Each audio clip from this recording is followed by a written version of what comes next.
Isang malaking karangalan po para sa akin ang ipakilala ang isang taong kahit kailan ay hindi tayo iniwan sa gitna ng laban natin sa pandemya.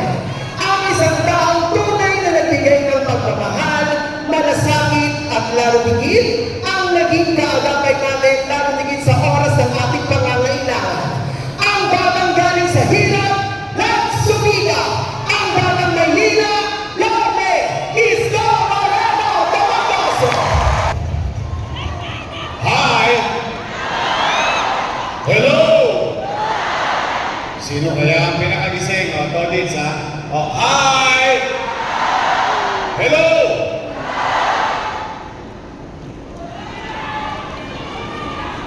Mukhang gising naman. O, Todits naman. Hi! Hello! Sa batas, ha? Kayo. Hi! Hello! Ano na? Kayo na. Hi! Hello! Well, good morning!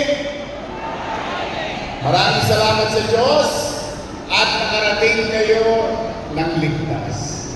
Alam ko, malayo ito sa inyo. Kaya lamang, wala tayong lugar na mahanap, na komportable, at kasya tayo lahat. We've been doing this since yesterday with District 1 and District 2. Today, District 4. Mamaya, District 6. Napakarami po natin mga kaagapay sa buong Maynila. And I would like to welcome yung ating mga bagong miyembro sa kaagapay ng lungsod ng Maynila. Ipagpapauna ko na ang masasalamat sa bawat isa sa inyo. Marami dito, since 2007 pa namin kasama. Marami na kayong produkto ang kaagapay. Una, ang unang-unang produkto ang kaagapay ng Maynila sa mundo, nag-produce ng isang konsehal. 23 anyos na konsehal. Matapos ang ilang taon sa buong Maynila, nakapag-produce ng 36 out of 36 ang kaagapay ng lungsod ng Maynila na mga konsehal natin dito sa syudad. 8 na 0. Naubos ang mga kalaban dahil sa uyat, pagod, hirap, ito pa ang masakit, lalo na sa mga bagong miyembro. Gumagastos pa ang kaagapay para lang kami mailagay sa pwesto. Kaya, good luck sa inyo. Mentos gasto. But, hindi lang yan. Ang kaagapay nag-produce ng 6 na congressman sa 6 na distrito ng lungsod ng Maynila. At hindi rin doon nagtapos. Ang kaagapay ng Maynila ay nakapag-produce ng 2 vice mayor. 2 po. Ako at yung isa dyan. Tama naman. Tama ba? At ang kaagapay nakapag-produce ng 2 mayor. Ako at yung isa dyan. Tama naman. Ay, masaya naman tayo. Ako, masasayahin. Mahilig ako magpasalamat sa Diyos. Okay, bakit? Sa dami-dami, sino bang mag-aakala na ang isang basurero, Hindi ko naman nakalaing pang-artistahin to. Nakihul pa lang ang nanay mo ng maayos eh. Naikasal ang tatay mo. Matuod din na pwede palang maging mayor. But, hindi naman ako magtatagumpay kung wala ang tulong ng mga batang Maynila sa ating lungsod. Eh, bakit ko pinagpapasalamat sa inyo na nagtagumpay sila? Oh, eh, di good for them kung nagtagumpay sila. Eh, pinagpapasalamat ko naman sa inyo sapagkat hiningi ko sa inyo sila at ginawa niyo naman ang inyong parte. Ngayon, kung nagtigasan na ang mga leeg nila, nagka-stick-neck na, wala naman tayong magagawa doon. Sila naman ang magdadala. Pero ang paniwala ko sa kaagapay, kung kayo ay nakakagawa ng produkto, kung kayo ay nakapagbibigay sa pwesto ng mga halal ng bayan, kaya nyo rin silang alisin sa kanilang pwesto. Yes! Tama ba? Kaya ba? Kaya! Pwede ba? Pwede! Sabi ko na nga ba? Pero, mga kagapay, bukod sa pagpapasalamat, ang gusto ko lang ipaalala sa inyo, patuloy kayong magpakababang loob. Katulad ng lagi namin sinasabi, since 1998, into law, since 2007, in the entire city of Manila, sa lahat ng mga miyembro ng kagapay. Magpakababang loob kayo lagi, ngunit you have to be firm. Mababang loob, pero matigas. Matigas na hindi bibigay sa inyong paniniwala na kayo ay magluluklok ng mga leader na tunay na maglilingkod sa atin at sa ating komunidad. Huwag kayong magagalit. Alam ko, nag-aalimpuyo na kayo. Nanggigigil na kayo. Dahil 5-5 na ang siraan ngayon. Tungkukan ang laban. Tama! Kaliwat kanan. Ayaw tumigil. Araw-araw. Mayat-mayat. Pero talagang ganun yata ang politika. Nakalulungkot isipin.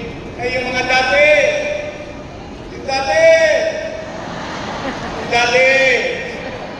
Dati puro papuri. Puri rito. Puri roon. Puri rito. Puri roon. Ngayon, ako na ang pinakamasama sa paningin nila. May isa naman, nag-aala Superman. Nagbibida-bidahan. 5-5 ang bigayan. Ang tanong namin, nasaan kayo ng pandemya?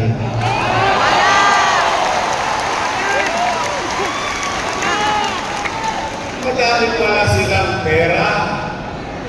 Kailangan namin ng pandemya. Hindi namin kayo matagpuan.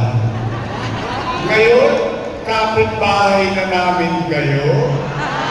Well, ano to? Charutan? Matatalino ang mga taga-Maynila. Alam ninyo ang nangyayari. At I think in our generation, tayo, na mga nangabuhay ngayon, someday somehow, mapapatay din ang mahal natin. Pero habang tayo nabubuhay, hindi natin malilimutan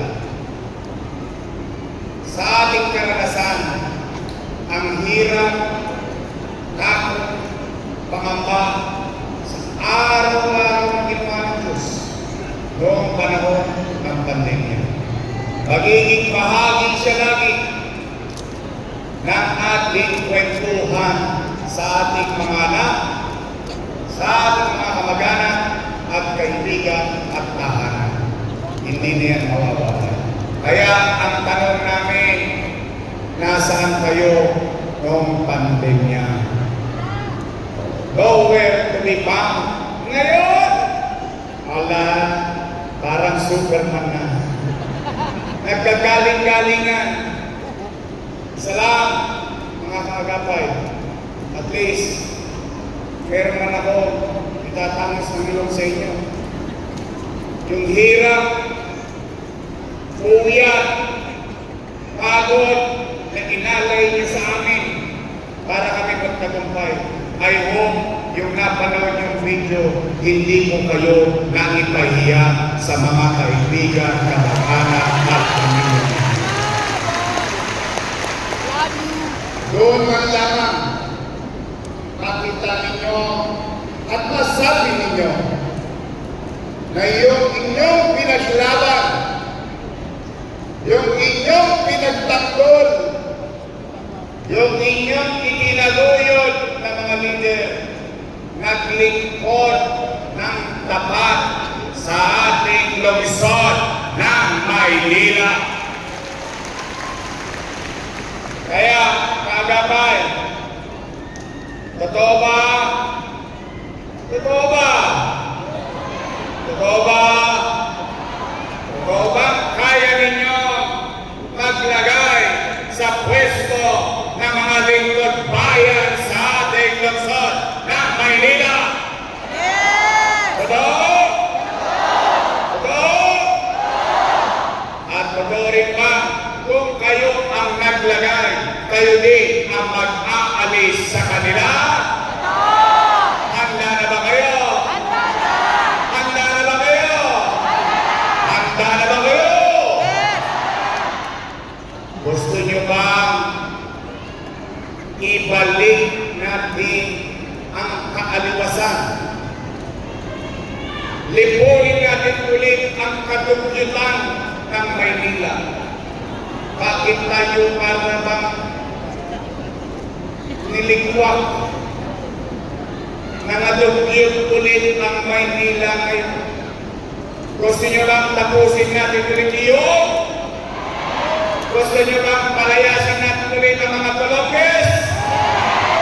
Kilala nyo ba si Eddie? Si Pati? Aalisin na natin ang mga Tolonges muli sa Maynila.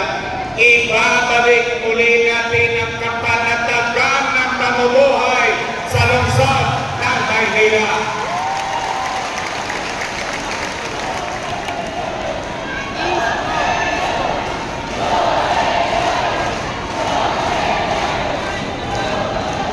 Don't panic.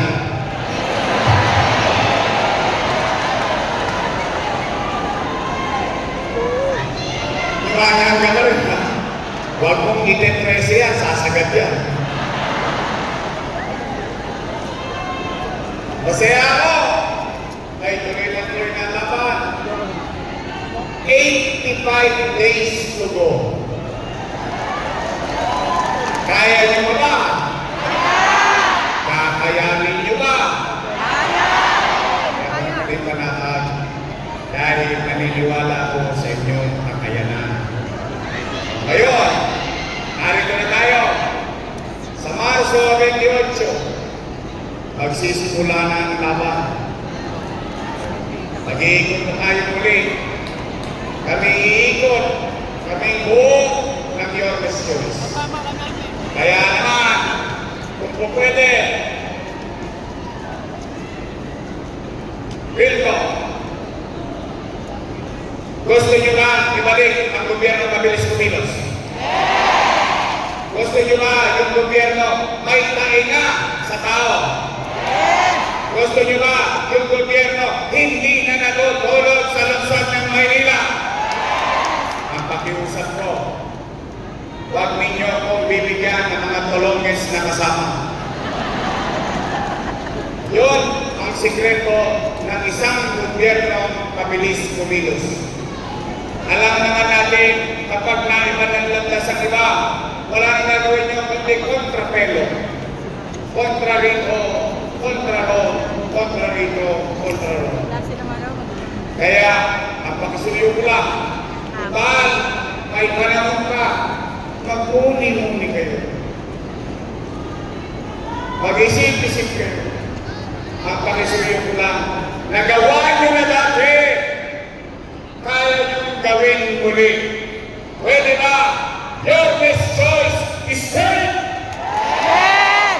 Is right. Yes! Talaga. Talaga!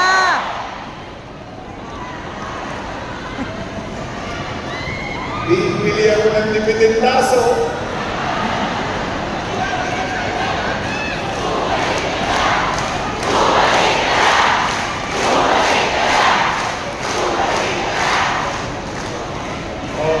Ando dito, ang Antino ng 4, Rino Tolentino. Attorney Lenny Quintos. Ang Punso ng 4, Eunice Castro. Hindi tao.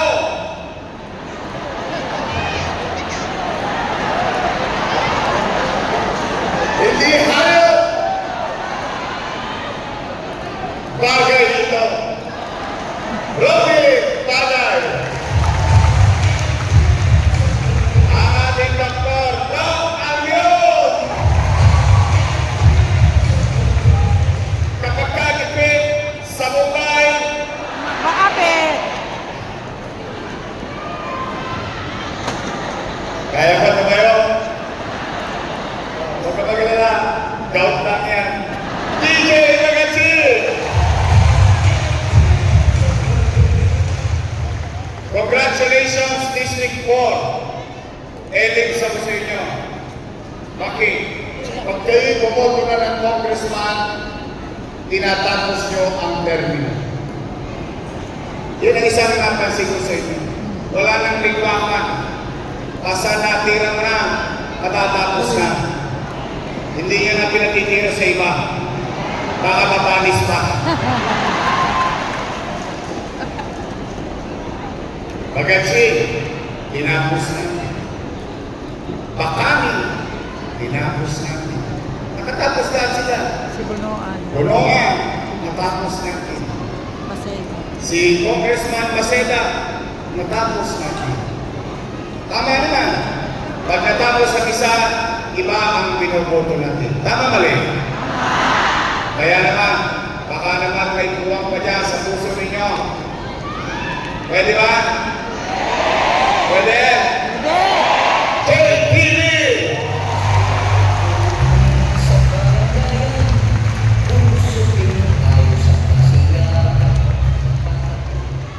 Yung aking Vice Mayor, may asin pa.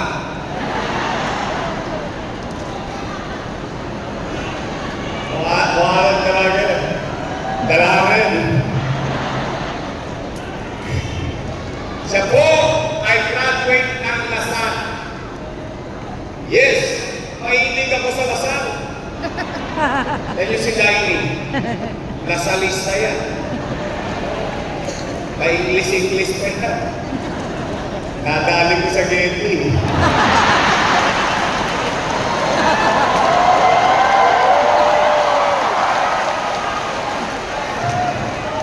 Naano eh. Alaga mo na to, Liz. Disgrasya ka. Ang aking Vice Mayor ay graduate ng Lasal at particular political science. So she knows how the government functions. She knows the job. At hindi naman siguro siya ay walang karanasan. 6 years at matay niyang Vice Mayor, presiding officer of the City Council. So alam niya ang trabaho ng pagiging Vice Mayor. Kung siya graduate ng Lasal, si Dali graduate ng Lasal, natali sila ng taga-Atagil. At Ateneo! Graduate ako ng Ateneo. Ateneo de Tondo. Tondo High School. Uy, maganda ba yung Albert? Maganda ba yung nagsasabi? Talaga? Proud kayo bilang kaagapay? Talaga? It's for you. Para sa iyo talaga.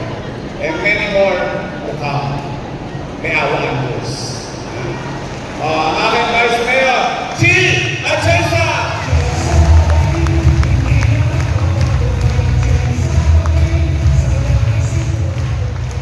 Ito yung tunay. Si Daily, palakpakan natin si Daily, hindi yan kandidato. Yan.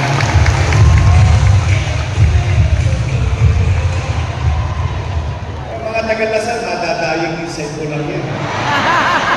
Yari na. Tapos lalawayan mo na. Maubusog na.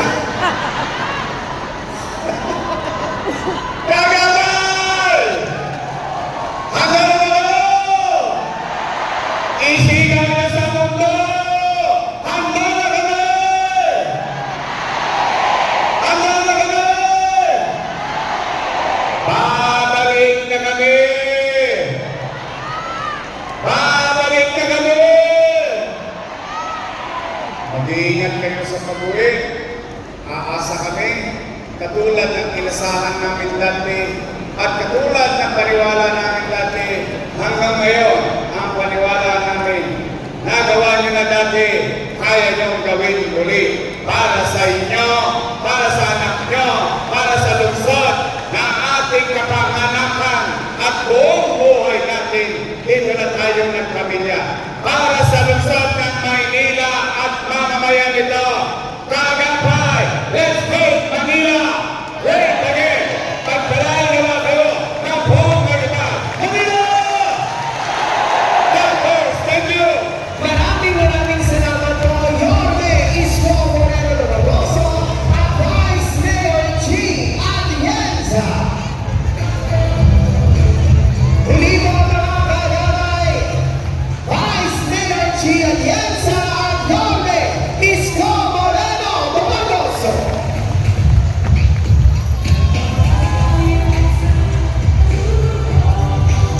At hindi po ang ating pong nagiging kinakawan sa Kongreso, Congressman Joel J.T.V. Villanueva.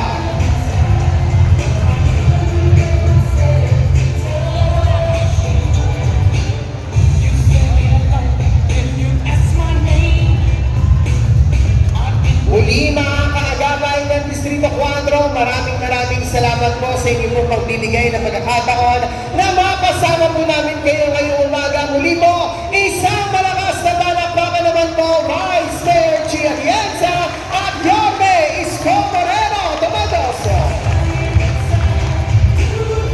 At higit po ng ating pong magiging kinatawan sa Kongreso, Congressman Joel J.T.V. Villanueva. At ang ating din po mga magiging kaagapay natin sa Konseho, Councilor Kuya Doc Francis Almiron, Councilor Attorney Lady Quintos, Councilor Rino Tolentino, Councilor Eunice Castro, Councilor Romeo Omegbaday at Councilor DJ Magachi. Muli po sa ating pong mga kaagapay, manatili lamang muna po tayo nakaupo sa ating pong mga upuan at gagawin po natin ang isang maayos, may sistema at organisadong paglabas sa ating pong venue. Ang ating pong mga staff ang siyang lalapit po sa inyo upang i-assist po kayo mapalabas sa isang maingat at lalo tingin po ay upang maiwasan ang siksikan, ang tulakan, lalo tingin po huwag naman po sana aasahan natin maging pagkakataon. Kaya po muli po, manatili lamang po tayo nakaupo sa ating pong mga upuan.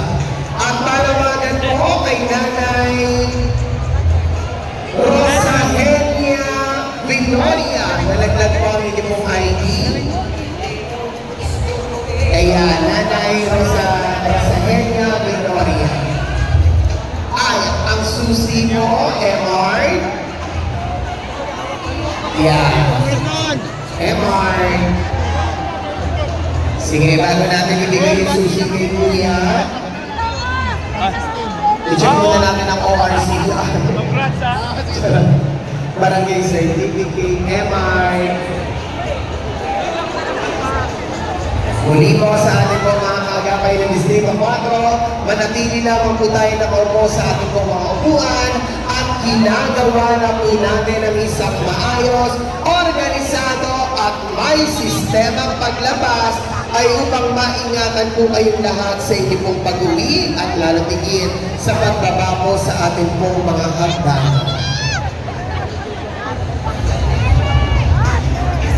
Baka po meron pong nalaglagan po ng susi na motor. Ayan. Ang gagabay po sa inyo sa isang maayos, organisado at maingat na paglabas.